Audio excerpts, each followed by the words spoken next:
Hola, somos Torre Fuerte. A continuación, escucharemos al pastor Arturo Muro, continuando con la serie Creciendo en el Desierto, con el tema Oportunidad Perdida. Que este mensaje sea de bendición para tu vida. Buenos días, iglesia. Gusto saludarles a todos ustedes, las personas que nos acompañan por primera o segunda vez. Sean bienvenidos, estamos aquí para servirles. El coro que se cantó antes de la oración hablaba de una situación que se presentó en Juan el capítulo 6. En esa situación Jesús habló presentándose como el pan de vida. Y algunos de sus discípulos, increíblemente, no pudieron aceptar, concebir lo que significaba y lo que implicaba eso para sus vidas y dejaron de seguir a Jesús. A veces las demandas de Dios en nuestras vidas ante una sociedad y cultura antagónica al Evangelio y a los valores de la Biblia, a veces nos pones en una encrucijada en donde las palabras del Señor, a comparación de lo que la cultura está diciendo, como que nos cuesta un poquito, porque tenemos que ser valientes y nadar en contra de la corriente, si somos honestos. Y estamos en una encrucijada. Jesús dice esto, la cultura dice esto, ¿qué vamos a hacer? Desafortunadamente, parte de sus discípulos lo abandonaron, pero una parte, representada por el apóstol impulsivo llamado Pedro, dijo: ¿a quién iremos, Señor? Tú tienes palabras de vida. Y continuaron con él a pesar del costo. A veces seguir a Cristo implica un costo. Y quiero hablar un poco acerca de eso el día de hoy. Hace unas semanas nosotros iniciamos una serie de mensajes con el título Creciendo en el Desierto. Para aquellos que no han visto o escuchado alguno de esos mensajes, si les interesa y sea de bendición, lo van a encontrar en nuestro canal YouTube y también en nuestra página web, todos los mensajes previos y también este y el próximo. Terminamos la próxima semana con esta serie. Creciendo en el desierto. Habla obviamente de las experiencias de Israel en el desierto, cuando salieron de Egipto rumbo a la tierra prometida. Pero pensemos por un momento, esos acontecimientos fueron hace más de 3,000 años. ¿Qué tiene que ver algo que sucedió hace 3,000 años con nosotros hoy en día? Algo que sucedió no solamente hace 3,000 años, un poco más, sino también en tierras lejanas que no tienen nada que ver con México o Latinoamérica. Bueno, la misma Biblia nos enseña qué tiene que ver con nosotros. Busquen en sus Biblias, dispositivos o Biblias físicas, 1 Corintios capítulo 10, versículo 1. Lo voy a leer para aquellos que no tienen Biblia a la mano. Y estoy leyendo la Nueva Traducción Viviente. Ustedes síguenme con la vista en sus Biblias. Y empieza el apóstol Pablo escribiendo a los Corintios diciendo: amados hermanos, no quiero que se olviden de lo que les sucedió a nuestros antepasados hace mucho tiempo en el desierto. Pablo escribió hace casi 2,000 años. O sea que ya había una separación de más de 1,000 años entre los acontecimientos de Israel en el desierto y cuando el apóstol Pablo escribe estas palabras. ¿Qué tiene que ver algo que sucedió más de 1,000 años antes con lo que estaba sucediendo en el tiempo de Pablo? Y explica: no quiero que se les olvide porque hay lecciones importantes que nosotros podemos aprender de esto. Y dice: todos fueron guiados por una nube que iba delante de ellos, todos caminaron a través del mar sobre tierra seca, todos fueron bautizados en la nube y en el mar como seguidores de Moisés, todos comieron el mismo alimento espiritual, todos bebieron la misma agua espiritual, pues bebieron de la roca espiritual que viajaba con ellos, y esa roca era Cristo. Cristo es el mismo ayer, hoy y para siempre. Es el eterno Hijo de Dios, presente en Antiguo, presente en el Nuevo Testamento también. Es el unigénito del Padre. Jesús obviamente nació de una virgen en cumplimiento de profecías en el primer siglo. Sin embargo, dice en versículo 5, Dios no se agradó con la mayoría de ellos, los de la experiencia en el desierto, y sus cuerpos fueron dispersados por el desierto.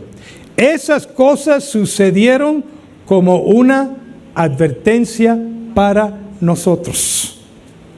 Un ejemplo, dice sus Biblias, para nosotros. Aunque esos acontecimientos sucedieron hace más de 3,000 años en una tierra lejana, muy diferente a la nuestra, tienen vigencia y relevancia todavía hoy. Pablo escribió estas palabras inspirado por el Espíritu Santo y él mismo dijo que toda la Escritura es inspirada por Dios y útil. Así que a pesar de que algo que sucedió hace 3,000 años sigue teniendo relevancia, y les voy a mostrar cómo es relevante el día de hoy. El pueblo de Dios en el desierto experimentó grandes maravillas, cosas que eran de bendición. Con sus ojos vieron cosas que nosotros jamás hemos visto, en donde Dios se movió poderosamente. Hubo grandes bendiciones, pero también tuvieron que aprender lecciones muy difíciles, muy duras, que nosotros también podemos aprender de ellas. Nuestro desierto hoy en día puede ser no un desierto literal, una tierra árida. No, el desierto del cual está hablando, no se imaginen ustedes el Sahara, pura arena. No, son lugares desérticos para ustedes que han viajado a Israel y han pasado por Jordania o han subido del Mar Rojo hacia Jordania. Se darán cuenta, esos lugares desérticos, apenas una pareja que está aquí presente pasó por esos rumbos. No, no es un desierto puro de arena, pero es un lugar desértico, árido. No se encuentra ahí alimentación y agua fácilmente, y eso afecta físicamente, afecta emocionalmente y afectó al pueblo de Dios espiritualmente ahí.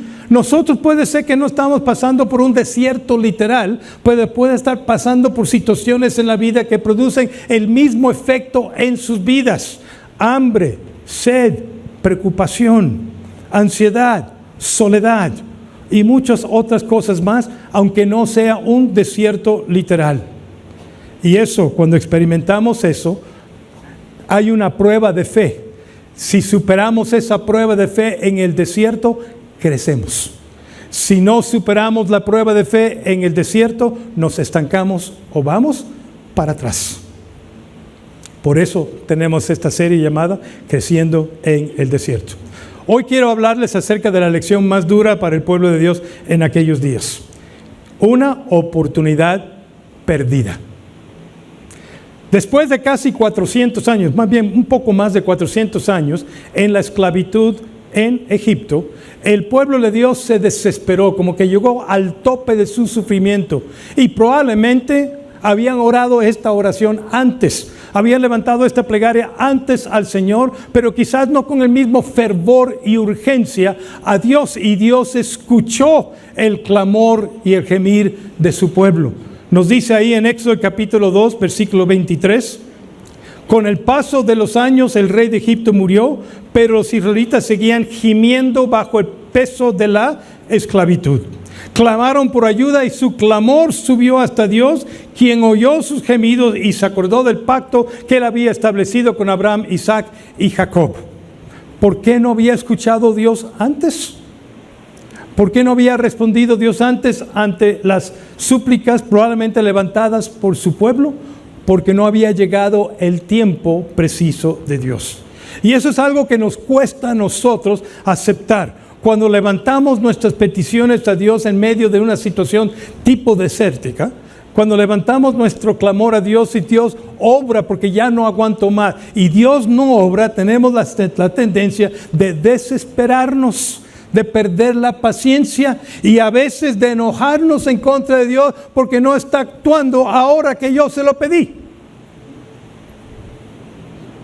Pasa a nosotros cuando somos niños. Le pedimos a nuestros papás algo y no lo dan y nos enojamos. Porque no lo estamos viendo a través del filtro parental, lo estamos viendo a través del provecho de un niño. Y el padre sabe que en ese momento yo no le puedo contestar la petición a mi hijo porque no está listo, no es el tiempo. Y los niños no entienden porque no tienen madurez. Pero a veces nosotros somos niños espirituales y no entendemos cuando levantamos una plegaria y Dios no contesta inmediatamente y espera un tiempo. Así sucedió con Israel. Terminando en el versículo 25, miró desde lo alto a los hijos de Israel y supo que ya había llegado el momento de actuar. Por eso no había contestado antes, porque no había llegado el tiempo preciso para que Dios actuara. Pero ahora sí, ahora escuchó. Y la respuesta de Dios para Israel fue curiosa. tú y yo no hubiéramos escogido esta respuesta.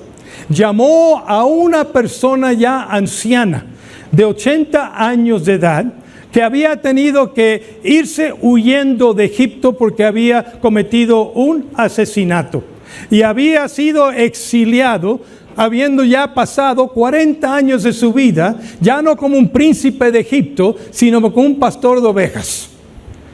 ¿Qué perfil es eso para ser el libertador de un pueblo de esclavitud en Egipto? Dios veía algo que nosotros no veíamos. O si usted hubiera estado ahí, hubiera escogido a Moisés, probablemente yo no. Porque nosotros vemos el exterior mientras Dios ve el interior. Nosotros vemos obstáculos, lo vemos con prejuicio, y Dios ve potencial y posibilidades. Mira, dijo Dios en el capítulo 3, versículo 9, el clamor de los israelitas me ha llegado y he visto con cuánta crueldad abusan de ellos los egipcios. Palabras a Moisés. Ahora ve, porque te envío al faraón y tú vas a sacar a Egipto a mi pueblo de Israel. Me hubiera gustado ver el rostro de Moisés en ese momento cuando Dios le hizo, lo dejó con la boca abierta. ¿Yo? Después de todo lo que hice. No tengo experiencia. Sé pastorear ovejas, pero liberar a un pueblo de la esclavitud de Egipto, ir en contra del faraón y sus ejércitos, ¿quién? Y ya saben toda la historia de sus quejas. Pero dijo Dios en el versículo 7, ciertamente he visto la opresión que sufre mi pueblo en Egipto, he oído sus gritos de angustia a causa de la crueldad de sus capataces, estoy al tanto de sus sufrimientos como los nuestros. Por eso he descendido para rescatarlos del poder de los egipcios, sacarlos de Egipto y llevarlos a una tierra fértil, espaciosa, una tierra que fluye leche y miel. No solamente fue una promesa a Israel a través de Moisés, de liberarles de la esclavitud en Egipto después de más de 400 años de sufrimiento y opresión, también al mismo tiempo fue una promesa que Dios los llevaría a una tierra prometida antes a Abraham, Isaac y Jacob, una tierra llena de riquezas en donde fluye leche y miel. Yo llamaría a esto una oportunidad de oro. Le estaba dando la oportunidad de salir de la esclavitud e ir a una nueva realidad de bendición y riqueza. Y Él iba a llevarles. Es una oportunidad de oro. ¿Cuántas oportunidades se presentan así en nuestras vidas? Que alguien llegue contigo, estás trabajando un trabajo de salario mínimo y llega y te diga, ven, yo te quiero sacar de aquí y te voy a dar un trabajo de 200,000 pesos al mes. A ver, apúntame. Después pregunto lo que tengo que hacer yo, pero apúntame. Diría, ¿y qué merezco? No, es que yo quiero bendecirte. No te preocupes, yo te doy el salario, yo te voy a dar la capacidad, tengo el puesto listo. Nada más tienes que dejar tu antiguo puesto, salir y ir al otro. El primer paso parece fácil. No fue fácil, pero parece fácil. Una oportunidad de oro tenían aquí. Libertad de la esclavitud a una tierra espaciosa y rica. Sin duda, sin embargo, la liberación del yugo de la esclavitud de Egipto es lo que más pesaba en esta generación. Habían sufrido tanto que tenían una visión de corto plazo. Solo podían ver lo que estaba enfrente. Solamente podían preocuparse porque no tenían lujos de qué va a pasar el próximo día. ¿Qué voy a comer? ¿Qué situación laboral de esclavitud me espera? ¿Qué tengo que hacer? No podían ver cosas lejanas. Y aunque escucharon estas palabras de la promesa de una tierra prometida, una tierra rica y fértil en donde fluye leche y miel, ellos estaban realmente enfocados en salir de Egipto, ya dejar de cargar ladrillos. Eso es lo que estaban cansados. Sin duda, esa es la naturaleza nuestra como seres humanos, de enfocarnos en las realidades presentes, de ver a corto plazo y no a largo plazo. Es la tendencia del ser humano. Y cuando se nos presenta una oportunidad de oro que está allá, a una distancia, a un tiempo, pero hay algo más cercano, a lo más cercano es a lo que nosotros normalmente respondemos. Ellos tenían ojos nada más para tomar el primer paso y salir de Egipto. Y en el camino ahora, al salir de Egipto, Dios se muestra fiel y poderoso para darles suficiente evidencia para confiar en Él, para llevarles el resto del camino. No solamente salir de Egipto, sino llegar a la tierra prometida. Se mostró fiel y poderoso al protegerles del ejército de Faraón a través de la columna de fuego. Se mostró fiel y poderoso al permitirles cruzar el mar Rojo en seco. Se mostró fiel y poderoso al dirigirles en el desierto y proveer el maná y el agua, la comida, el sostenimiento que necesitaban. Se mostró fiel y poderoso cuando Él los protegió de los ejércitos y les dio sus primeras victorias ahí contra los amalecitas. En otras palabras, Dios les dio amplia evidencia que Él sí podía cumplir sus promesas de sacarles de la esclavitud, y no solamente eso, sino de llevarles a la tierra prometida que Él había hecho y pactado con sus antepasados. El Señor mismo peleará por ustedes, solo quédense tranquilos, le dijo Dios a su pueblo. En múltiples ocasiones se mostró fiel y poderoso, suficiente para que uno confiara. Si así fue con nosotros durante este tiempo de salir de Egipto y llegar a la tierra o alrededor de Cades Barnea, al norte de la península de Sinaí, hoy en día, listo para entrar a la tierra prometida. Si Dios se mostró fiel y poderoso durante todo ese camino por un poquito más de 2 años, seguramente va a seguir en el camino con nosotros. Sería la conclusión lógica. No somos lógicos. Suficiente evidencia, pero no la creyeron. Se nos dice ahora en Números capítulo 13, si tienen sus Biblias pueden abrirlas ahí, en Número 13, voy a tomar unos pocos versículos nada más. Números 13 y 14 es en donde está el relato de los 2 espías, que cuando llegaron ahí a la entrada de la tierra prometida, al norte del desierto de Parán, enfrente del Negev, alrededor de Cades Barnea, Dios le pide a Israel a través de Moisés seleccionar a un varón de cada tribu, 2 en total, para que fueran ellos a la tierra prometida y pudieran ellos ver las condiciones que les esperaban. Cómo era el pueblo que iban a tener que enfrentar, cómo eran las ciudades, qué fortalezas tenían, qué defensas tenían, qué ejércitos tenían, con qué se iban a enfrentar para poseer la tierra prometida. Y Dios dijo, vayan a ver y hagan 2 cosas. Primero, investiguen cómo está la situación, que creo que suena muy lógico, ¿no? Si uno va a ir a una cosa desconocida, uno quiere saber a lo máximo lo que va a enfrentar en ese lugar, esa etapa desconocida de tu vida. Pero en segundo lugar, le pidió Dios a estos espías que cuando regresaran no solamente presentaran un informe de lo que habían encontrado, sino también evidencias de la riqueza de la tierra, para mostrar físicamente a Israel lo que podrían esperar al poseer la tierra prometida. Y dice aquí en Números 13 que pasaron 40 días escudriñando, investigando, viendo, observando, para ver cómo estaba la situación. Y regresaron con suficiente evidencia para mostrar que Dios es fiel. Lo que Él prometió que era la tierra prometida es la realidad. Es una tierra espaciosa, fértil y rica, y también fluye leche y miel. Va a ser una bendición a comparación de la esclavitud que teníamos en Egipto, pero tenemos que entrar a poseerla. Dice aquí en Números 13, versículo 23, que cuando llegaron al valle de Escol, cortaron una rama con un solo racimo de uvas, tan grande, tan pesada, que tuvieron que transportarlo en un palo entre 2 personas. Y también llevaron muestras de granadas y higos. Aquí está. Esta es una muestra de lo que les espera allá. Entonces, había ahí, cuando ellos llegaron, como que 2 tipos de informes. Uno era cómo estaba la tierra en el sentido de lo que tenían que enfrentar para poseerla, y la otra, qué iban a poseer, la riqueza de esta tierra, lo fértil que era esta tierra, para ahí, en las próximas generaciones, hacer su proyecto de vida como familia y como nación para establecerse en la tierra prometida. Cuando regresan los espías de estar recorriendo hasta Hebrón, dice que llegaron, que es al sur de Jerusalén. Cuando regresan, dieron un informe en 3 partes. La primera parte describe cómo es el pueblo y cómo son las ciudades. Dice el versículo 25, Números 13. Después de explorar la tierra durante 40 días, los hombres regresaron a Moisés, Aarón y a toda la comunidad de Israel en Cades, en el desierto de Parán. Informaron a toda la comunidad lo que vieron y les mostraron los frutos que tomaron de la tierra. Este fue el informe.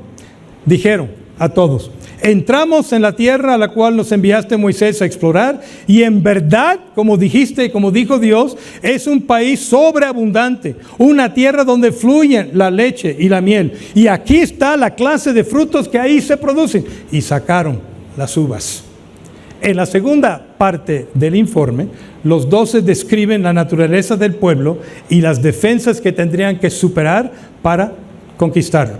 Y dicen en el versículo 28: el pueblo que él habita es poderoso y sus ciudades son grandes y fortificadas. Hasta vimos gigantes ahí, los descendientes de Anac. Hasta ese punto, el informe de los 12 era unánime. Era el mismo. Es una tierra fértil y rica, y sí, para poseerla vamos a tener que pagar un precio. Hay un costo. Nos vamos a enfrentar con obstáculos. Ahí estaba el informe, pero falta la tercera parte, que es la conclusión. En la conclusión, desafortunadamente, se dividen en dos. La mayoría en contra de la minoría. 10 en contra de 2. Los 2 espías llamados Josué y Caleb describieron la riqueza de la tierra, también los retos que esperaban para tomar posesión de ella, pero confiando que con la ayuda de Dios, que se había mostrado fiel y poderoso por más de 2 años, en múltiples ocasiones, que Dios iba a ser fiel y poderoso para ayudar a poseerla. Era la conclusión de los 2 espías. Inclusive, dice el versículo 30 de Números 13, vamos enseguida, no tenemos que esperar, ya sabemos lo que es, vamos, movámonos. Vamos enseguida a tomar la tierra, de seguro podemos conquistarla, dijo Caleb, una persona muy optimista. Pero tenía razón para ser optimista, no por los recursos que él tenía, no por la fortaleza de Israel, sino porque Dios, que es fiel y poderoso, prometió llevarles, y Él es fiel y poderoso en cumplirlo. Podemos. La tierra, versículo 7, que atravesamos y exploramos, es maravillosa, lo veían de otra manera. Si el Señor se agrada de nosotros, Él nos llevará a salvo esta tierra y nos la entregará, porque es una tierra fértil donde fluyen la leche y la miel. Conociendo al pueblo, dijeron lo siguiente: no se rebelen contra el Señor y no teman, por favor, el pueblo de esa tierra. Sé lo que están pensando. Sé que inmediatamente están pensando en el precio, en el costo de lo que vamos a tener que enfrentar para conquistar la tierra. Pero para nosotros son ellos como presa indefensa. Ellos no tienen protección porque el Señor no está con ellos, está con nosotros. No les tengan miedo, vámonos. Los otros 10 espías tenían una conclusión completamente opuesta, una perspectiva completamente opuesta, una perspectiva de fe y una perspectiva no de fe. Y dijeron sencillamente en el versículo 31, no podemos ir contra ellos. Son más fuertes que nosotros. Pregunto, ¿qué influye más? ¿El pesimismo o el optimismo? Por lo general, en el ser humano influye más el pesimismo que el optimismo. El optimismo requiere de valentía, el optimismo requiere de fe. El pesimismo no requiere de nada. Fácilmente se contagia, fácilmente contamina el pesimismo y se reparte en una multitud rápidamente. Las 2 conclusiones se escucharon, una corrió rápida y se exageró, y la otra no encontró un lugar en el corazón del pueblo de Dios. La perspectiva de los 10 contaminó y contagió a todo el pueblo. Y dijeron en el versículo 32 de Números 13, entonces comenzaron a divulgar entre los israelitas el siguiente mal informe, no era correcto, sobre la tierra. ¿Por qué no era correcto? Porque exageraron el obstáculo con el cual se iban a enfrentar. ¿Recuerden lo que dijo Satanás a Eva? Exageró algo, Dios no dijo eso, pero Satanás dijo, Dios dijo eso, y no dijo eso Dios. Y el regreso en la conclusión no dijeron lo que vamos a leer ahora. La tierra que atravesamos y exploramos devorará a todo aquel que vaya a vivir ahí. Van y mueren. Todos los habitantes que vimos son enormes, gigantes. Mentira. No, algunos sí, pero no todos. Estaban exagerando, así de rápido se contagia el pesimismo. Al lado de ellos inclusive concluyeron, nos sentíamos con saltamontes y así nos miraban ellos. Nosotros los veíamos chiquitos y ellos están por acá. ¿Cómo podemos? Las cosas valiosas, ustedes bien lo saben, no se consiguen fácilmente, pero valen la pena el esfuerzo y el costo. Dolor quizás, sufrimiento y esfuerzo y sacrificio a corto plazo, pero a largo plazo, bendición. ¿A corto plazo requiere esfuerzo? Sí, es cierto. Hay un precio que pagar, pero a largo plazo se cosecha lo que a corto plazo se sembró. En inglés hay un dicho que dice lo siguiente, a ver cuántos bilingües tenemos aquí. Short-term gain for long-term gain. ¿Cuántos entendieron? Como unos, ya vi los bilingües entre nosotros. A corto plazo, dolor para ganancia a largo plazo. Viene del fútbol americano ese dicho. Y creo que nosotros podemos comprender eso porque nuestra tendencia es a calcular los costos. Y tiene que ser algo que nosotros calculamos muy súper valioso para estar dispuesto a pagar un costo en este lado. Y si no estamos convencidos de que esto va a suceder, si no estamos convencidos de que esto valga la pena, no estamos dispuestos a sufrir o sacrificarnos un poco más aquí ahora para tener la bendición en el futuro. En este reporte vemos una realidad que para cristianos enfrentamos ahora en esta cultura antagónica a la Biblia y a Dios en la cual vivimos. La mayoría no siempre tiene la razón. ¿Cuál era la mayoría en este caso? ¿Los 10 o los 2? 10 contra 2. La mayoría son 10. Entonces la mayoría votó 10 contra 2, no podemos. 10 contra 2, no vamos. 10 contra 2, aquí termina la cosa. 2 decían, con Dios sí podemos. Y creyeron la mayoría. Nosotros como creyentes en México y en Latinoamérica en general, pero en México somos una minoría. De acuerdo a INEGI, y esto quizás un poquito exagerado, el 10 a 12% de México son evangélicos. Yo cuando aplique ese porcentaje a Puebla y veo las personas que están en promedio en iglesias, la población total de personas que en un domingo está en la iglesia no cuadra. Ese 10% de la población de Puebla serían 300,000 personas en las iglesias cada domingo. Yo conozco las iglesias, más de 400 de ellas. No hay 300,000 creyentes que se reúnen cada domingo en la ciudad de Puebla. Somos menos. ¿Habrán creyentes en sus casas? Sí. ¿Cómo sé yo? No, pero Dios sí sabe. Pero de todos modos, aunque fuera el 10%, entre los que están en iglesias reuniéndose, los que están en casa viendo por transmisión, o los que se quedan en casa, bueno, es una minoría, somos pocos.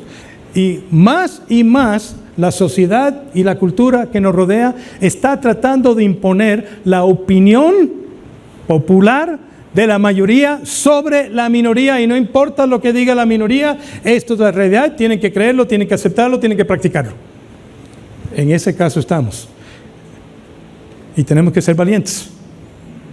La mayoría no siempre tiene la razón. Hubo un libro que salió ahí en el siglo XIX que hablaba de la tiranía de la minoría. Cuando la mayoría se impone de tal manera y obliga a la minoría a aceptar todo lo que ellos quieren y no respetan, no toleran lo que dice la minoría. La tiranía de la mayoría. Bueno, como dije, la mayoría no siempre tiene la razón. Ahora viene la reacción de Dios. La reacción de Dios ante esta noticia que corrió y fue aceptada, la conclusión de los 10 espías fue severa. Dice el versículo 21 de Números 14: tan cierto como yo vivo y tan cierto como que la tierra está llena de la gloria del Señor, ni uno solo de este pueblo entrará jamás en la tierra. Todos vieron mi gloriosa presencia, Todos vieron las señales milagrosas que realicé, tanto en Egipto en la salida como en el desierto, pero vez tras vez me han probado, rehusando escuchar mi voz y ya me cansé. Llegué a mi límite, hasta aquí. Ni siquiera verán la tierra que juré dar a sus antepasados, ninguno de los que me trataron con desdén la verán. Y da la razón en el versículo 34, por los 40 años. Puesto que sus hombres exploraron la tierra durante 40 días, ustedes andarán vagando en el desierto por 40 años, un año por cada día, y así sufrirán y todos perecerán en el desierto. Yo, el Señor, he hablado. Una oportunidad de oro perdida. Una generación completa recorrió ese desierto por 40 años y todos, con la excepción de Josué y Caleb, perecieron en el desierto. No entraron a la tierra prometida. Qué precio tan terrible tuvo que pagar esa generación al haber perdido esa oportunidad. Creo que es uno de los peores que he leído yo en la historia de las consecuencias de una oportunidad perdida, no solamente para una persona, sino para todo un pueblo y por tan larga duración, 40 años.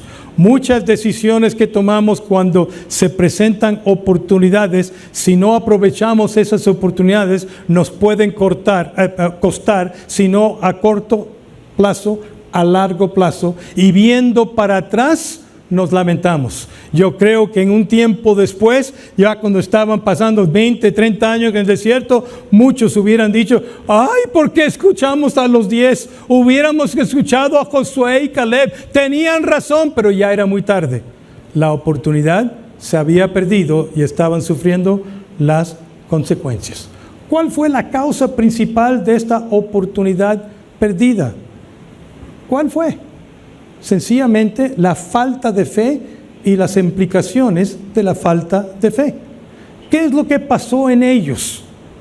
Que a pesar de ver las maravillas de Dios, no estaban dispuestos a creer en Él y caminar el resto del camino. Reconociendo que habían sacrificios y había precio que pagar, pero que Dios les iba a ayudar. Lo siguiente, solo veían las dificultades y no veían las posibilidades. Y muchas veces en oportunidad eso nos pasa. Le damos más peso a los obstáculos que a las posibilidades y el potencial de esa oportunidad. Solamente podían ver sus propios recursos con los cuales contaban para entrar a la tierra prometida y se olvidaron que tenían todos los recursos del Dios poderoso que ya lo había evidenciado. Solo veían el esfuerzo y el sacrificio que tendrían que hacer para tomar posesión de la tierra prometida y no veían las bendiciones para ellos y para sus hijos y sus nietos y futuras generaciones. Queridos, no dejen que su falta de fe resulte en una oportunidad perdida en su vida, en su familia, en su trabajo, en su organización, su empresa y para nosotros en nuestro ministerio o en nuestra iglesia. No permites que se apodere de ti el miedo y las dudas a tal grado que no aproveches una oportunidad que Dios está presentando. Quizás es una oportunidad para restaurar tu matrimonio, pero tiene un costo. Tienes que ir con un terapeuta, tienes que tragar orgullo y ego un poquito para arreglar él, tienes que invertir en tratar de resolver tu matrimonio, pero por el esfuerzo, yo no voy a decirle a ese terapeuta todas mis penas y ahí como que lavar la ropa en sucio. No voy. ¿Vas a lamentar después que tu matrimonio no se pudo salvar? Perdiste la oportunidad que el uno estaba dando al otro. Yo estoy dispuesto a tratar de arreglarlo, pero el otro no. Y lo hemos visto muchas veces. Y muchas otras cosas más pueden suceder en donde hay oportunidades perdidas. Ve con ojos de fe, ve con las posibilidades, el potencial y sé valiente y cree en Dios que Él te va a ayudar. Si es necesario pagar el precio, Él te va a ayudar. Porque vale la pena lo que está al final, la tierra prometida. Les pregunto a ustedes, ¿cuál es la oportunidad que está presente en tu vida ahora? ¿Qué estás viendo que no se puede? Muchos obstáculos. Pero es algo que vale la pena. pero estás viendo, está muy difícil, no puedo. Quizás es una oferta de trabajo y dice, es que yo no creo que estoy capacitado. Yo creo que yo no puedo con eso. Me van a pagar y van a demandar y yo no creo que tengo. Cree en Dios. Cree que Él te puede ayudar. Cuando yo tenía como 23 años de edad, yo era recién creyente y los líderes de esta iglesia me pidieron, yo llevaba como 2 años de creyente, me pidieron dirigir el grupo de profesionistas, que era grande y eran mayormente servidores. Yo tenía 23, la mayoría de ellos tenían más que 23. Yo tenía 2 años en Cristo, la mayoría de ellos tenían más años en Cristo. Y mi respuesta a los líderes de la iglesia es, ¿por qué yo? Yo tengo menos edad, menos experiencia en Cristo. Sí, estoy estudiando la maestría en divinidades, pero eso sería mi única carta de presentación, que estoy estudiando teología, pero ¿qué van a decir ellos? No te preocupes, vemos en ti algo, hay una necesidad y creemos que tú eres el candidato de Dios. Hemos orado y esto es lo que queremos. ¿Lo aceptas o no? Con mucho miedo dije que, ok, si ustedes han orado y dicen que esto es de Dios, lo acepto con mucho temor y temblor. Y cuando me presenté en la primera clase, así se los dije. Yo tengo menos años que ustedes, yo tengo menos experiencia cristiana que ustedes, pero les prometo esto, para cada clase que yo tengo que dar, yo me voy a esforzar el doble. Y sí, invertía más bien 20 horas en cada hora de clase que yo daba, para cumplir con mi promesa. Y Dios me ayudó a suplir esos miedos, a conquistar esos miedos y esos temores. ¿Cuál es tu oportunidad de oro? Yo tuve una experiencia en mi vida que me enseñó mis debilidades en cuestión a cuando se presentan oportunidades, porque tengo la tendencia de los 10 espías. ¿Cuál es la tendencia de los 10 espías? Pesimista. Ver más los obstáculos, calcular más el precio, que ver las posibilidades y el potencial. Yo me identifico mucho cuando Lucas dice, antes de construir la torre, calcula el costo. Soy contador de profesión, entonces sé muy bien calcular costos. Esa es mi tendencia como ser humano. Y sucedió algo unos años atrás, en el año 98, que me enseñó eso. Y tuve que ser sincero y admitir, qué bueno que Dios obró, porque si hubiera sido por mí, estaríamos lamentando esa oportunidad de oro hoy en día. En aquel entonces, en el año 98, la iglesia no estaba aquí, se reunía en un lugar rentado en la colonia Belisario Domínguez, y estábamos ahí ya habiendo comprado una propiedad pequeña pequeña no, pero de 1000 metros, para ahí construir la iglesia. Habíamos construido los muros, habíamos puesto baños para guardatemplo, ya habíamos hecho algunas cosas, pero todavía no estamos aquí. Cuando una persona que había asistido a la congregación, que yo no conocía, me pidió que yo fuera a su oficina. Fui a su oficina, una oficina que impresionaba.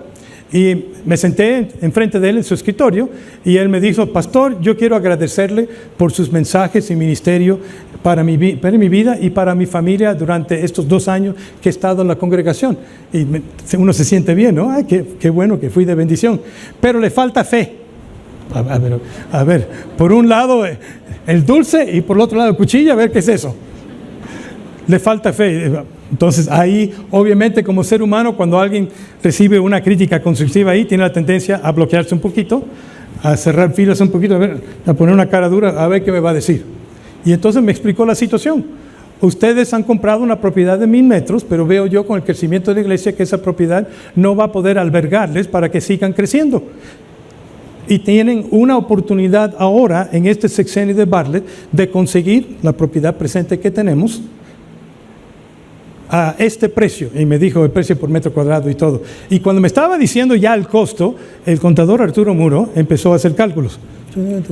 ¿Cuánto entra mensualmente la iglesia? ¿Cuánto podemos anual? ¿Cuánto sería la carga por persona y por familia? Todas esas cosas pasaron y dentro de mí dijo, no way. Otra vez déjame expresar, no es una grosería, es no way. N-O-W-A-Y. En ninguna manera. Una vez cometí ese error y las personas dicen, ¿qué dijiste, Arturo? Ninguna manera. ¿Cómo vamos a poder hacerlo? Y entonces le dije algo muy espiritual a este varón de Dios. Muchas veces lo hacemos, ¿no? para quitarnos una situación y pretender ser espiritual, lo admito, le dije, voy a orar. Cuando dentro de mí no había tal deseo, yo había tomado mi decisión, esto ya no se puede, no lo voy a presentar, ya, gracias por decirme, pero no voy. Entonces me despedí, oramos juntos y voy rumbo al elevador, y al estar abriendo las puertas del elevador, como que Dios me golpeó, no me dijo nada, no hubo nada escrito en la pared, pero prácticamente lo que yo sentí es, Arturo, deja de pensar como contador y piense como pastor. Uy. Reconocí que me faltaba la fe, que estaba viendo más obstáculos que posibilidades. Regresé inmediatamente, me senté otra vez, a ver, tengo una confesión que darle. Y le dije lo que había dicho. El hermano se rió. Y yo, pensé algo así. Es una persona mayor que yo. Y entonces, a ver, explícame todo. Y ya me explicó todo. Sí, era un reto, un desafío para la congregación de aquel entonces, bastante fuerte. Iba a ser casi imposible de lograrlo. Lo presenté al liderazgo, hubo la misma discusión. Después lo presenté a iglesia, hermosa oportunidad. Y cuando presento el precio, como que se desinfló el globo nuevamente. Pero intentamos, y con la ayuda de Dios y con sacrificios y todo, en un periodo de 6 meses habíamos adquirido esta propiedad, que hoy en día vale aproximadamente 70 a 80 veces más de lo que pagamos en el año 99. Si no hubiéramos tomado esa oportunidad de oro, estaríamos lamentando esa oportunidad que se presentó. Y yo, sobre todo, estaría apenado con esta congregación que no tuve la suficiente fe y valentía de tratar de hacer algo que, si hubiera fracasado, obviamente me hubiera costado reputación, quién sabe qué, pero que a lo menos intentamos y con la ayuda de Dios lo logramos. Amén.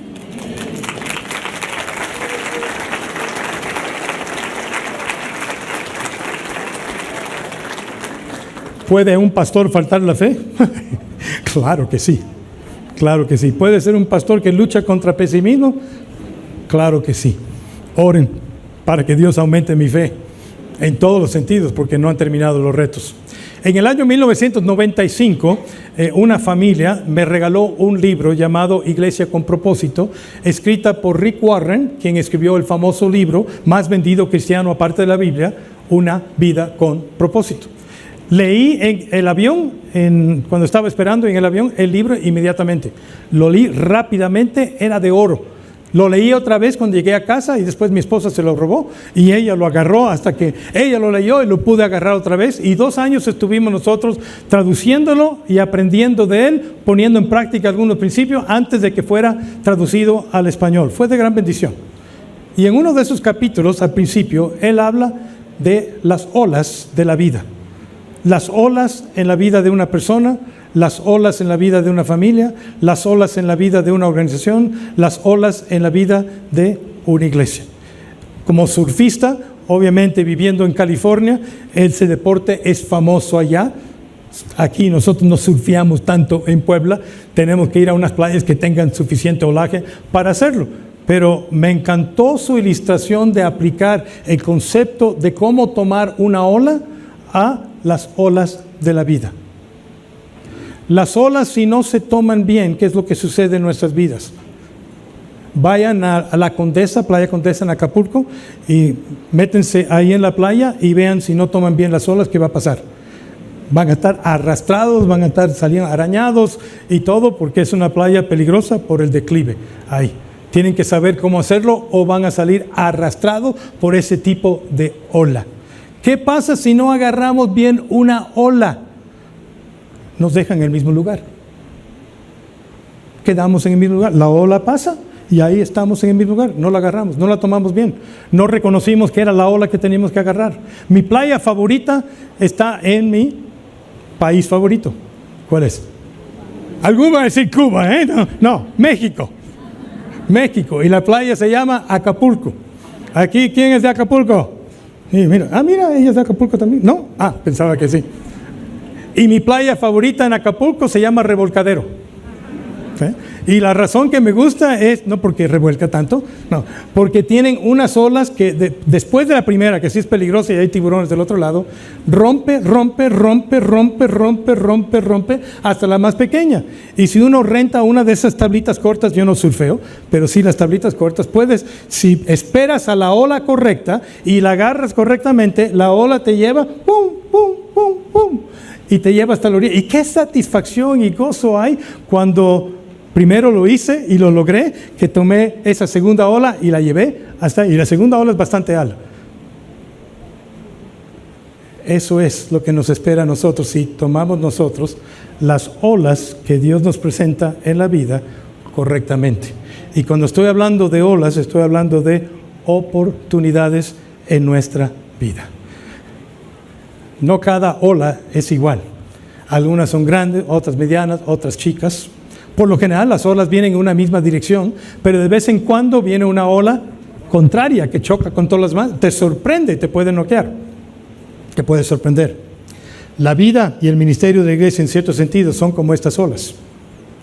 Para no sufrir tanto ante su poder, hay que estar preparados y saber cómo tomarlas. De marzo del año 2020 al año 2022, marzo, sufrimos no una ola, sino un huracán, una tormenta gigantesca llamada coronavirus COVID-19. Esa ola es como las olas en Hawái para los surfistas profesionales, que tiene como 10, 12 metros de alto, que ninguno de nosotros nos acercaríamos a ellas, muy difíciles de navegar. Y esta tormenta produjo obviamente enormes daños colaterales en todos los sectores de nuestra sociedad, en cada persona, en cada familia y también en nuestra iglesia. Destrozos físicos, emocionales, ansiedad, aislamiento, relacionales, familias se rompieron, parejas se divorciaron, espirituales y también económicos. Todavía está presente el COVID-19 entre nosotros, sí lo saben, pero es como otros virus, toma sus precauciones, límpiese las manos sobre todos y ya aprendamos a vivir con este virus. Si está enfermo, no contagie a otras personas, aíslate. Ya, todo eso lo sabemos. Nosotros como iglesia también tuvimos que enfrentar esta gigantesca tormenta, producto de la pandemia. 17 miembros de esta congregación perdieron sus vidas en el COVID, a causa directa del COVID, sin contar múltiples familiares de ellos y de otros que fallecieron también. Yo no sé cuántas personas realmente relacionadas a Torre Fuerte perdieron sus vidas, y muchas sufrieron daños colaterales de enfermedades, daños colaterales económicos que todavía se están recuperando. La gran mayoría de los ministerios nuestros tuvieron que suspenderse durante un buen tiempo. Todavía nos falta reactivar algunos. Las asistencias a los cultos presenciales, cuando se nos permitió regresar a culto presencial, fue reducido en gran manera. Sin embargo, hay que dar gracias y gloria a Dios que aguantamos la ola. No nos ahogamos, no nos hundimos, resistimos. Dios poderoso y fiel estuvo con nosotros en una de las peores tormentas que nuestra generación ha o hará o experimentará, llamado COVID, una epidemia mundial de la cual no había visto el mundo en 100 años. No fue hasta Semana Santa que esta iglesia, en este auditorio, por fin puso todas las sillas. Me acuerdo que empezamos con 130 sillas en todo este lugar, porque tenía que haber una distancia de unos 50 alrededor de cada silla. Ya están prácticamente todas puestas. Pero últimamente, que nosotros hemos observado lo siguiente, y no sé si usted también lo ha observado, hemos experimentado y estamos experimentando una ola de crecimiento. Y no queremos dejarla pasar. Ahí está. ¿La vamos a agarrar o vamos a dejarla pasar? Nos quedamos estancados si la dejamos pasar. Y quién sabe si una ola de oportunidad otra vez se va a presentar. Poco a poco se han ido reactivando ministerios, y las asistencias a los cultos dominicales, que son 3 ahora mismo, están en el punto promedio en donde estuvimos hace años atrás, cuando nos fuimos a 4 servicios. Algunos de ustedes recuerdan cuando teníamos 4, 8:30, 10:45, 11:45, 10, 11:45 y 1:30. Y ya que dije eso, algunos que son voluntarios ahora mismo están diciendo, ¡ay! Otra vez, Arturo. Pero ¿qué opciones tenemos? Si alguien me dice que tiene un auditorio que alberga 2.500 personas y es gratis, me dice por favor y pensamos en cambiarlos. Pero Dios nos dio esta propiedad que con esfuerzo y sacrificio se consiguió. Esto es lo que nos dio Dios y hay que sacarle el jugo. La única manera de sacar el jugo, una manera es un cuarto servicio, otra es establecer otra iglesia. Entonces estamos pensando ya en eso. En el año 2028 queremos crecer a 2.500 personas entre todos los servicios. Para llegar a 2.500 no para decir llegamos a 2.500, no. Para en ese momento separar a 500 personas de la congregación con uno de nuestros pastores y empezar una nueva iglesia en otro lado de la ciudad. Y en eso es una buena forma de crecer y seguir usando las instalaciones. Los jóvenes de efecto ya no caben. Universitarios, profesionistas, inclusive tuvimos que derribar un muro de tabla roca para hacer el cuarto más grande porque no cabían y si van arriba van a ver, no caben. Los niños en su culto cuando están juntos alabando a Dios con la alabanza ya no caben en ese salón que está ahí. Las damas del proyecto 3.1 ya están regresando a sus números. La cafetería está saturada. ¿Cuántos de ustedes han tenido que esperar una cola en la cafetería? ¿Cuántos han comido parado? ¿Cuántos han esperado 15 minutos para que alguien se levantara para comer? Yo también. Yo no voy llegado, yo soy pastor de Amatasiento. No, yo no creo en esas cosas. Está saturada. ¿Qué podemos hacer? Porque es un servicio atractivo que produce coinonía. Cuando estamos juntos comiendo es muy diferente a cuando están sentados aquí. Es algo bonito que queremos que siga promoviendo coinonía, comunidad entre nosotros. El estacionamiento está saturado, especialmente en este próximo servicio. ¿Por qué? Uno, no caben todos los coches. Dos, ustedes cuando terminan este servicio van a la cafetería, hablan aquí afuera y los demás están tratando de entrar y usted todavía está ocupando un lugar de estacionamiento. Entonces, ahí está el cruce del estacionamiento. Ya lo superó, coches están estacionando afuera en segundo o tercer servicio. Pero algunas personas que no están comprometidas con la congregación, cuando llegan, dan la vuelta y no encuentran espacio, dicen sencillamente, me voy a otra iglesia. O voy a verlo, el culto en línea. No quiero castigar a nadie que está en línea, pero es una realidad. ¿Qué pasa? Nos gustaría albergar a todos, pero ¿qué podemos hacer para crear un poco más de espacio en ambos lugares? Eso le llamo yo un buen problema. Pero al mismo tiempo, esta ola de crecimiento nos presenta con una oportunidad. ¿Qué vamos a hacer? Hay un precio a pagar para tomar la ola de crecimiento. ¿Cuál es ese precio? Para algunos voluntarios sería cantar 4 veces en un servicio o estar con los niños 4 veces. En economía, si nosotros vamos a construir algo diferente que esta cafetería, ¿qué es lo que va a costar? Dinero. A propósito, damas, quiero escuchar un amén. Ya se empezó a trabajar en baños en los periféricos. ¡Aplauso! Ya pueden usar tacones, porque en vez de correr 100 metros, de allá para acá, va a haber baños accesibles ahí, cercano, a unos cuantos metros. Entonces, eso lo podemos asimilar porque no cuesta exageradamente tanto, pero hay otras cosas que sí van a costar. Entonces, cuando presentemos planes en el futuro cercano, quiero escuchar de esta congregación, sí podemos, con la ayuda de Dios sí podemos, nos va a costar y no me va a doblarse, ay, no, sí podemos con esfuerzo. Puede tomarnos un poco más de tiempo que pensamos, pero sí podemos. No vamos a presentarles un plan de 100 millones de pesos, entonces que estén tranquilos ahí. Va a ser cosas que sí van a requerir sacrificio, pero van a estar alcanzables con la ayuda de Dios. O sea, vamos a tener que esforzarnos, pero con fe en Dios sabemos que vamos a poder lograrlos. ¿Qué vamos a hacer para que en vez que esta ola nos tumbe y nos arrastre sin dirección, podamos tomarla y llevarla a la orilla de bendición? Ven, el costo de no tomar esa ola es quedarnos estancados o ser arrastrados. Ven, tenemos que hacer algo diferente para lograrlo, porque las instalaciones francamente no son suficientes, adecuadas para esta ola de crecimiento, ni tampoco nuestro equipo de voluntarios. En conclusión, ¿qué debemos hacer?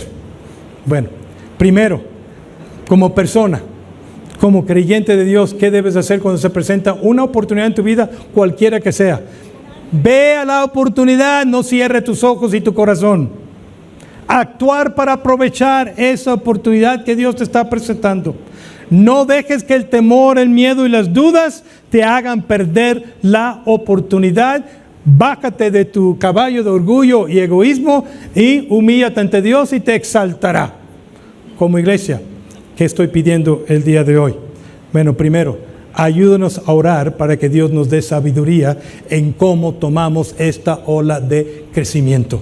Necesitamos sabiduría desde lo alto, necesitamos también ese elemento de fe para aquellos de nosotros que de vez en cuando luchan con ese pesimismo.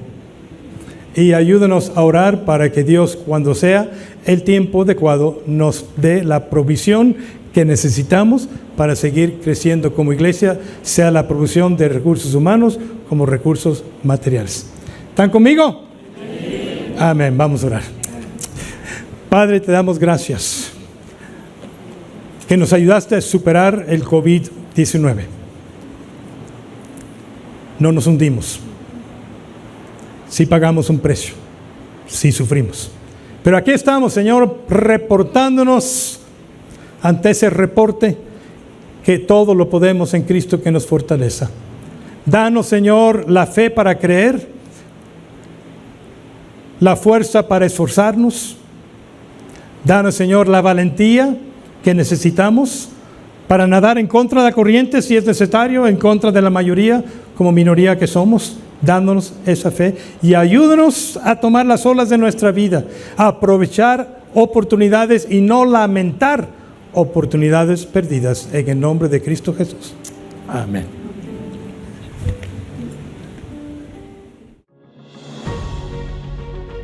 Gracias por escuchar este mensaje de la Palabra de Dios. Para más información acerca de Torre, llámanos al 2222 25 30 26 o escríbenos al correo info@torrefuerteib.org. Visita nuestra página web www.torrefuerteib.org. Te invitamos a seguirnos en nuestras redes: Facebook, IB Torre Fuerte, Instagram, Twitter y Telegram, Torre Fuerte IB. Dios te bendiga.